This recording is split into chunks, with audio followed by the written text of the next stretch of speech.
अस्सलाम वालेकुम।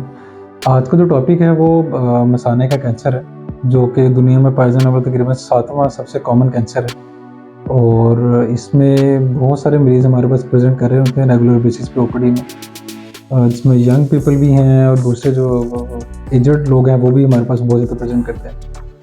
तो सबसे जो कॉमन प्रेज़ेंटेशन मसाने के कैंसर में पाई जाती है वो पेशाब के साथ खून का आना है और वो ऐसा खून है कि जिसमें ना कोई दर्द का एहसास होता है और सिर्फ़ खून है जो कि पेशाब के साथ आ रहा होता है।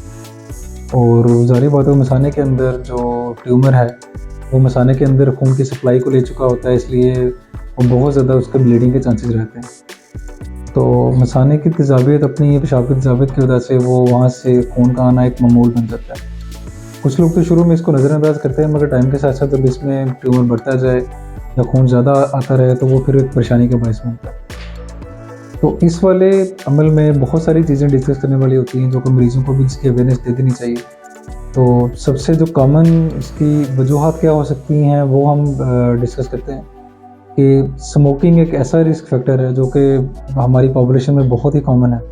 स्मोकिंग के धुएँ में पाए जाने वाले केमिकल जो है वो मसाने की साख्त में कुछ ऐसी तब्दीलियाँ कर देते हैं जो कि ट्यूमर का बायस बनती है। तो वो बाद में पेशाब में खून आने का मौजब बनती है। इसके अलावा फैमिली हिस्ट्री अगर आपकी पॉजिटिव है, अगर किसी की वालिद को या वालदा को फैमिली में ये मर्ज़ रह चुका तो उनमें भी मसाना के ट्यूमर होने का चांस बहुत ज़्यादा बढ़ जाता है। इसके अलावा बहुत सारे मामले हैं मगर उनमें सबसे ज़्यादा अहम जो स्मोकिंग और फैमिली हिस्ट्री का ये एक अमल है। बहुत सारे पैरासाइट में से एक है जो कि मिस्र वाले एरिया में पाया जाता है, बिलहर्जिया या शिस्टोसोमा इसको कहा जाता है। तो वो भी एक मसाने के ख़ास किस्म के ट्यूमर की वजह बनती है। तो इन सारे मामले के साथ जब मरीज़ हमारे पास प्रेज़ेंट करता है तो अमूमन वो बहुत ज़्यादा खून की कमी का शिकार हो चुका होता है, बहुत ज़्यादा थका हुआ होता है और उसका वजूद जो है वो जवाब दे चुका होता है। तो उसको शुरू से असेस करके हम प्रॉपर तरीके से सारे मामला देख के सबसे पहले तो उसमें हम टेस्ट कुछ करवाते हैं जिसमें सीबीसी करवाते हैं, खून की मकदार एसपी का तयन करते हैं, इन्फेक्शन को मालूम करते हैं कि इन्फेक्शन तो नहीं साथ चल रहा है। उसके अलावा कोगुलेशन प्रोफाइल यानी कि पीटी, एपीडीटी के टेस्ट देखते हैं कि खून किस कदर पतला हुआ होगा। कई बार कुछ मरीज़ दवाइयाँ कुछ ऐसी ले रहे होते हैं जो कि दिल के मामलात या दिमाग के मामलात को देखने के लिए, इस तरह हार्ट अटैक के मरीज़ या ब्रेन में स्ट्रोक के मरीज़ होते हैं वो खून पतला करने की दवाई अक्सर ले रहे हैं। उनमें भी पेशाब जो है वो उसमें खून आने का चांस रहता है। बहुत सारे मामलों को डिफरेंशिएट करने के लिए, ट्यूमर को डिफरेंशिएट करने के लिए बहुत सारी चीज़ें हिस्ट्री के ऊपर ही देखनी पड़ती है, जिसमें पेशेंट का लाइफ़स्टाइल से लेके अद्वियात के इस्तेमाल तक बहुत सारे मामलों को देखना होता है।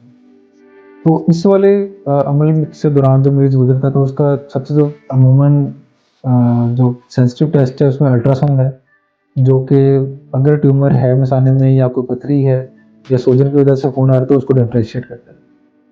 तो उसमें ट्यूमर का साइज़ पता लग जाता है, ट्यूमर्स की तादाद पता लग सकती है।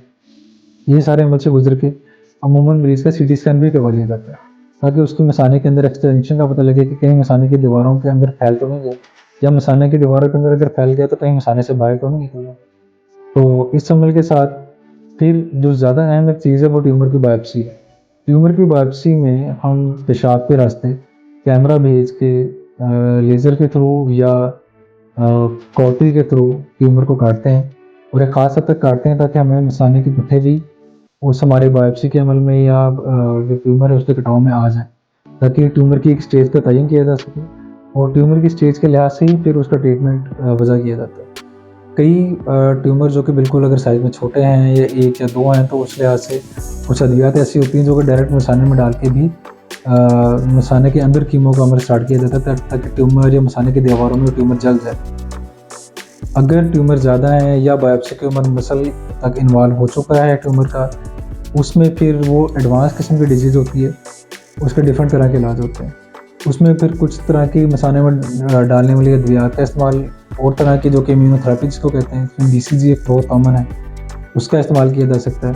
अगर वो कारगर नहीं है या स्टेज उससे एडवांस्ड है, तो उसमें फिर रेडिकल सिस्टेक्टमी यानी कि मसाने को ही निकाल दिया जाता है और एक आंत का ख़ास पोर्शन लेके उससे नया मसाना बनाया जाता है और गुर्दे की नालियाँ उसमें डाल के पेशाब का अमल जो है वो बहाल किया जाता है। तो उसके भी बहुत सारे तरीके हैं जो कि लेटर हम वीडियो में डिस्कस करते रहेंगे, मगर ये सर्जरी रेडिकल सिस्टेक्टमी इस अमल में की जाती है जब डिजीज़ थोड़ी एडवांस हो जाए।